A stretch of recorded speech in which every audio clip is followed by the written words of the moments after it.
lending a hand to every heart and soul. Thoughtful, hopeful, trying to be helpful. Come join in, let us serve without reserve. This is the great adventure.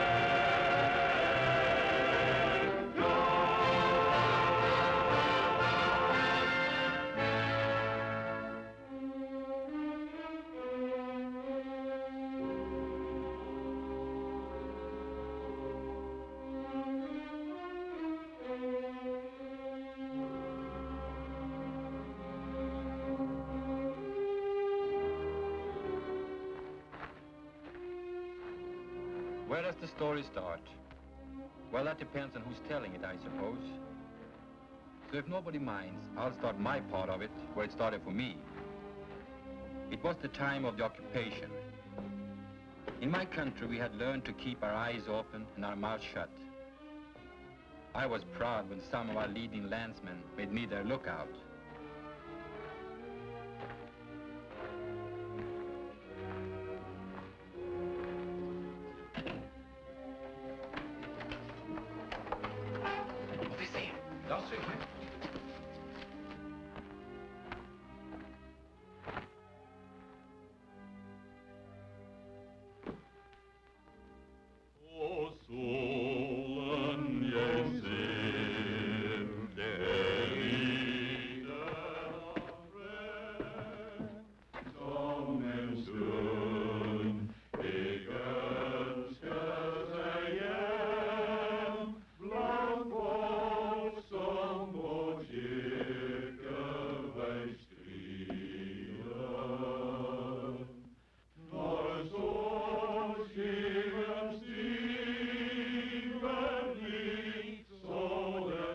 I thought then he was on to us.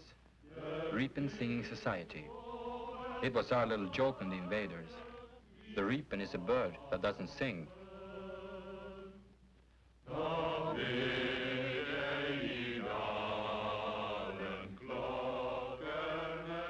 Our hearts were in our throats. Then, without a word, he turned and walked out. Our meetings were not bothered again.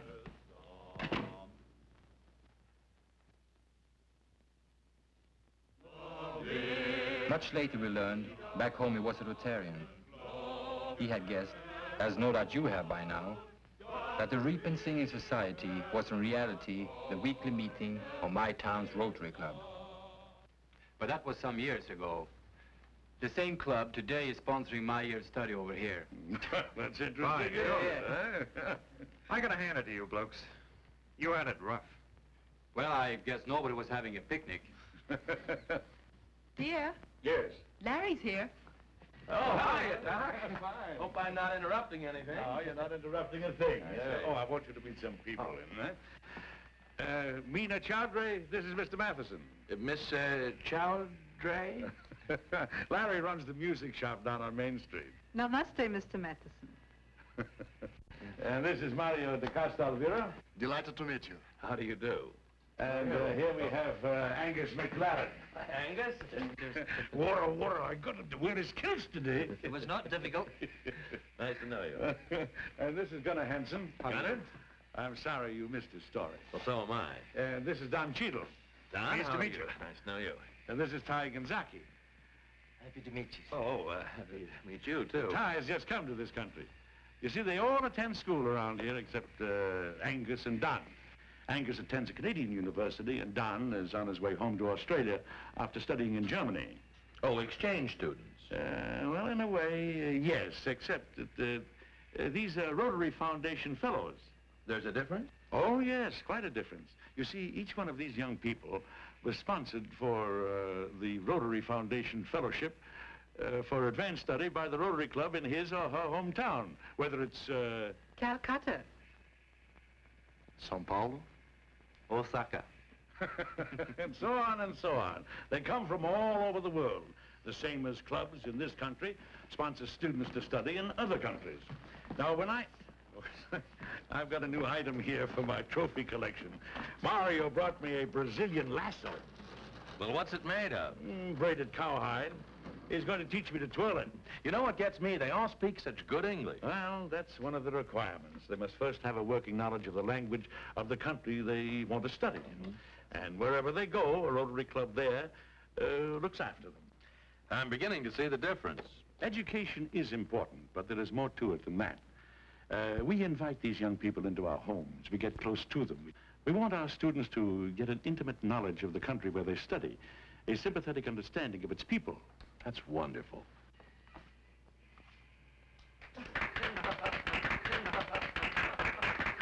Let's get in on this. What's the one about the bee and the elephant? And the lotus flower. It goes like this.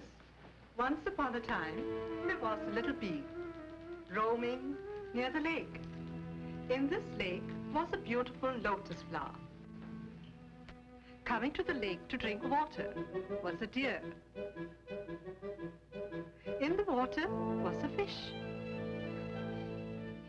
Now coming back to the little bee, seeing the lotus, thinking what a wonderful feast of honey. And so he drank and he drank, and full of honey, he fell asleep in the lotus flower.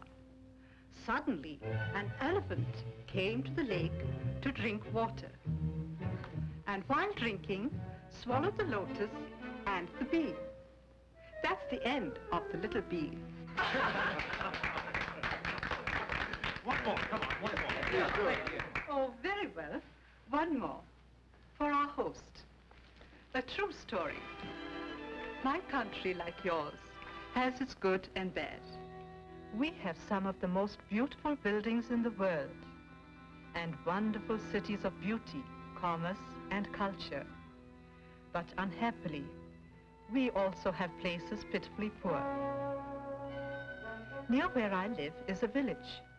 Down the middle of the street was an open sewer. There was much sickness, but no hospital. Much ignorance, but no school. Then one day, a man from a nearby Rotary Club came. He studied conditions. He made notes and sketches. He assembled a doctor, an engineer, and a building contractor, all Rotarians. The villagers helped do the work. You should see the change. The running sewers have been drained. The streets are dry and clean. The housewives have been shown how to make a simple home cooler that will keep butter and vegetables fresh for days. They built a hospital and a schoolhouse. They even built a cinema. So that's the story of Rotary to me. Wonderful, but a movie theater, that's really something. Yes, most of those people had never seen a film. Yet my India makes the most pictures of any country, next to Hollywood. I had no idea. Now my people too can know what the rest of the world is like. Hadn't you better look at the turkey, dear? Coming right up. Thank you very much, Mina. Thank you. Okay. I'm a little confused, Doc. What does a Rotary Club do? Well, it isn't what we do as a club. It's what Rotary does to us. I don't get it. Well, let me explain it to you. Rotary develops a spirit in the individual member to make him go out and want to do something for somebody else. We don't care where he does it or who gets the credit. You see, Rotary is not a chamber of commerce. Yet, wherever there's a Rotary Club, well, the chamber becomes more active. Rotary is not a civic improvement society, but wherever there's a Rotary Club, there's a more beautiful city. Rotary is not a religious organization, but it encourages men to become better members of their church. Once a man catches the vision of service, he'll find a place to serve. It may be in his own business. I know a man like that. In Brazil. Oh, the man I was thinking of lives in Chicago. Years ago, he was put in charge of a company making aluminum cooking utensils. It was one of the smaller companies and on the verge of bankruptcy. One day, he was showing a friend through the plant. That's supposed to be hollow when it's done? Yep. Looks pretty solid to me. Those are the rises, you see. There's one coming out. The rises will be cut off afterwards. Oh, we know it'll come out all right because our pattern's right. There's one thing I've been thinking about. Between you and me, our competitors make as good a product as we do. And they've got more money to advertise. I've decided the only way we can compete is on character, our dependability. Come in the office. I've drawn up a 4-way pattern to test everything we think and say and do. I've been using it on myself first. Every letter I write, every ad I okay, I ask myself these 4 things. Is it the truth? Is it fair to all concerned? Will it build goodwill and better friendships? Will it be beneficial to all concerned? I tell you, John, when you start checking everything you do those 4 ways, you'd be surprised how many things you change. Today, that firm has become the most successful in its field. That Rotarian's 4-way test has been taken by Rotary clubs all over the world. In my country, it's called a prova quadrupla. I saw it in a factory making poncho palas. It too was going bankrupt. Till the boss rebuilt the business on this same 4-way test. Now, instead of being out of work, the workers have good jobs and good homes with low rent. Medical service, schools, cafeterias, and playgrounds for their children. We have a great respect for Rotary in South America. One day, an old lady came up to a man who was wearing a button, like the one Dr. Grayson has in his locale, and said, I see you are a Rotarian. What do you know about Rotary, he asked. I know nothing, she said, except where Rotary is. There is always a better community. That's amazing. It's one of the first lessons you learn. Excuse, please. Could I tell one I know? Oh, please, Go right ahead, Ty. Go right ahead. Japan is a country of sudden storms. A man may leave his home in bright sun and return wet with rain. Rotary Club wish to do something good for community. At railroad station, they leave hundreds of umbrellas with sign, use umbrellas free, bring back tomorrow. Courtesy of Rotary Club. Do they bring many back? Oh, of course. On each is printed same 4-way test. My people, too, want to be fair to all concerned.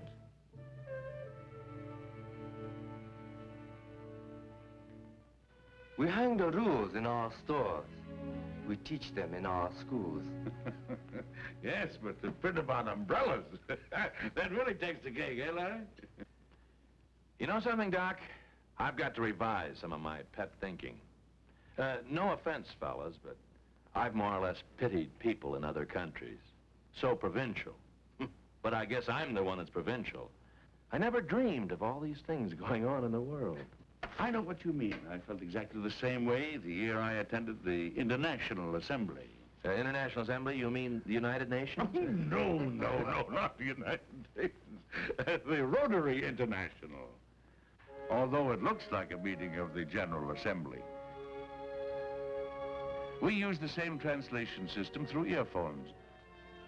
Only instead of seating the delegates by countries, as at the United Nations, we mix them up so they get better acquainted. Sometimes we have far more countries represented than in the United Nations. Well, Yes, sir. Every year, more than 200 incoming district governors gather from all over the world for a week of further intensive training in Rotary. And many of them bring their wives and children. Now, here is a unique opportunity for people of many nations, influential citizens in their own countries, to work together, to get intimately acquainted. We eat together, we talk together, we stroll along the lake. Best of all, we find out that no matter where a man is from, Uruguay, India, Japan, the Philippines, or the United States, he's just another person. Like you and me, with the same hopes, the same ideals, the same ambitions. That's fine for the leaders. The leaders. Are the others? All Rotarians have their innings at the annual conventions. They come together and mingle, thousands of them from all over the world. They renew acquaintances, get new inspiration. Where do you do this? Oh, a different city each year to give the members in different countries a chance. We've met in Paris, San Francisco, Mexico City, Chicago, Edinburgh, Austin, Toronto, Vienna, Rio de Janeiro, Seattle, Nice, Havana. I don't remember them all. But we had an awfully good time. Dear? Yes. Will you start carving the turkey now? Surely. Are you any good at carving? Well, I'm a good carving superintendent. Oh, come along. Waltzing Matilda, waltzing Matilda, you'll come a waltzing Matilda with me. And he sang as he watched and waited till his billy boiled. You'll come a waltzing Matilda with me. Doctor, your wife has commandeered me to mix the salad. Dorothy is certainly wonderful at organizing people to work. Ah, she's the wife of a Rotarian. Yeah, she's real homely, isn't she?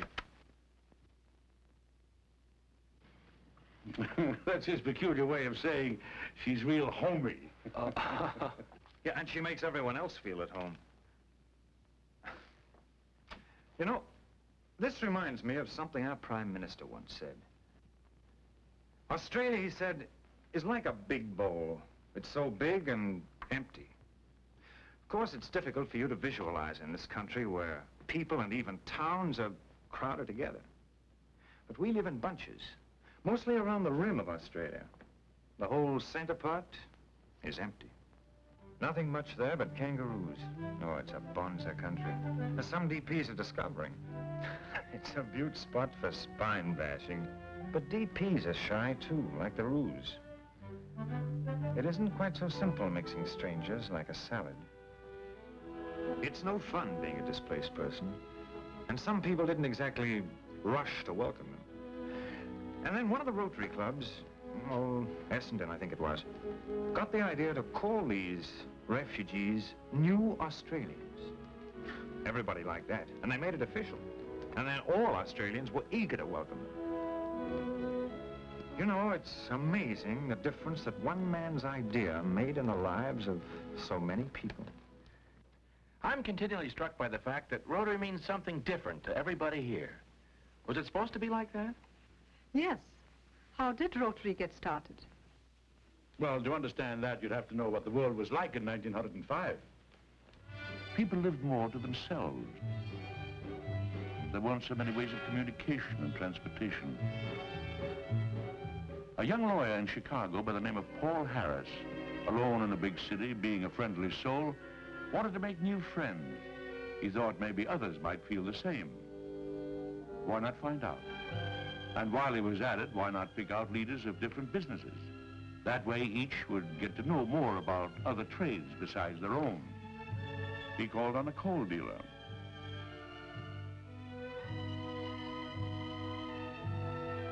Then a mining engineer. A merchant tailor. They all liked the idea. They were joined by a printer and a real estate dealer. This was the first Rotary Club, so-called because they met around at different members' places of business. Other localities heard about it and wanted to do the same. Meetings at different places was soon abandoned. But the original idea of membership for business and professions remained the same. The rule of classification. You mean that no two druggists or two anything can belong to the same club? Yes, that's substantially true. Only one from each business or profession. That makes Rotary the true cross-section of the industrial and professional life of the community. See, fellowship is based on diversity of interest instead of similarity.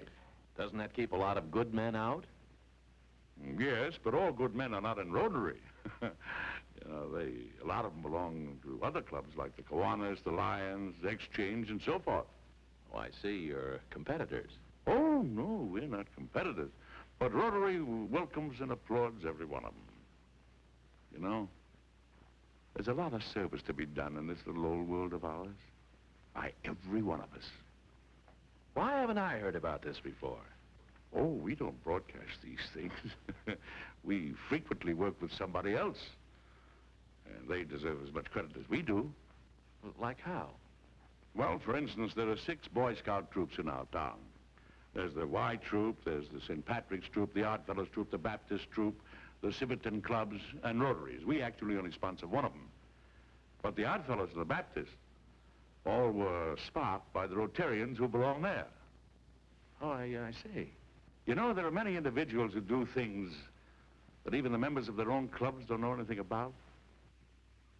I just discovered that a member of our club spent a whole year in a polio ward every Sunday afternoon helping the kids with their stamp collection. He wanted to do something. Stamps were his hobby. So he figured out his own form of youth service without telling anybody about it. One thing I learned in Canada. Yes, Angus? I know you peg different kinds of service. Community, international, young people, vocational. But it's aye difficult to keep a good thing in bounds. A man in Tennessee, a Rotarian, wanted to do something for boys.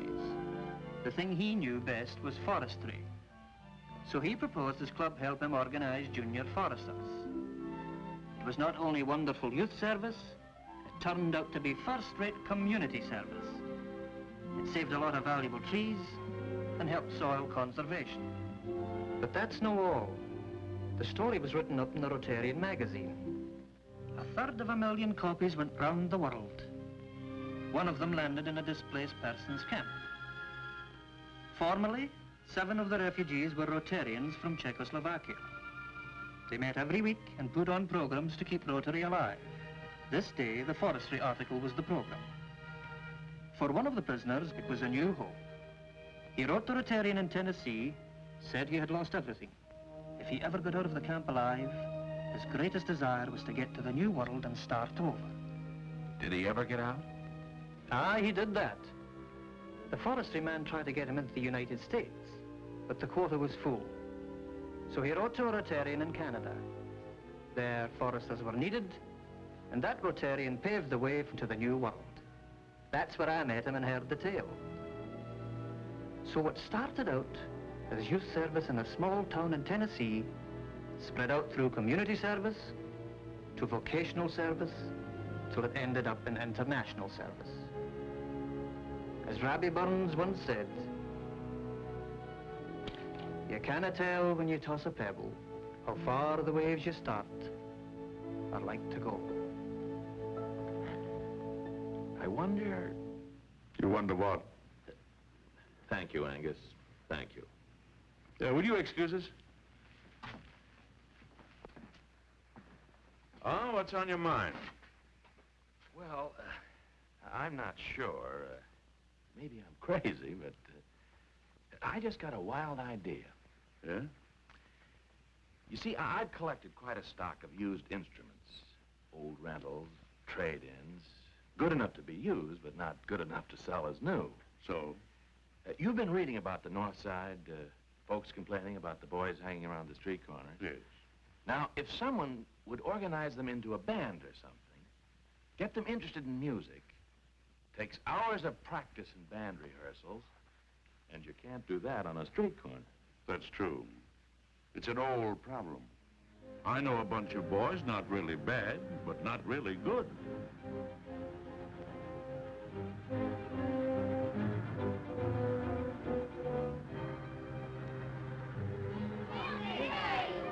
Here now, boys, boys. Stop there, boys. Don't fight. Boys. More mischievous than anything else. It's because they had nothing else to do. That mischief may have led to something worse if it hadn't been for Tom Traxler. With the aid of the local Rotary Club, they formed the Boys Club. The energy that went into swiping apples, breaking windows, and so forth is now worked off in organized athletics. Now, if somebody could reach the gang you were talking about... Well, I don't know enough about music to teach it, but Andy Purdham's in your club. Yes. Well, he used to teach. Now, if he'd be willing to train those kids a couple of nights a week, I'd donate the instruments and... What are you laughing at? I'm not laughing. I'm just smiling at the birth of a Rotarian. Huh? There's a saying that you have to be a Rotarian to understand Rotary. That isn't always true. I think the spirit of Rotary can be caught as well as taught. And you've caught it, Larry. Now, why don't you and Andy get together and work out the details? Then both of you can present your ideas to the youth committee of the club. We'll give you all the help you need.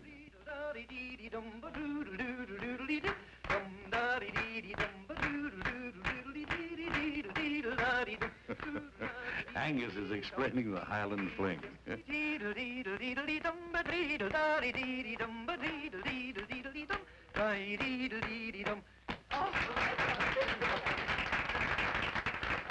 Of course, you know, the real Highland dancers do a much better job than I did. Angus, let you and me do a Highland Fling together.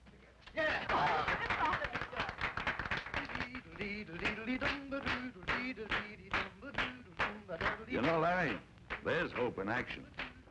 Young people from every continent on the globe. Almost as many concepts of government. At least 4 different religions. But they've gotten together. As simple as that. Yes. Isn't that better than sending young men out? The young men of any country to settle our differences the way we've done repeatedly in our lifetime?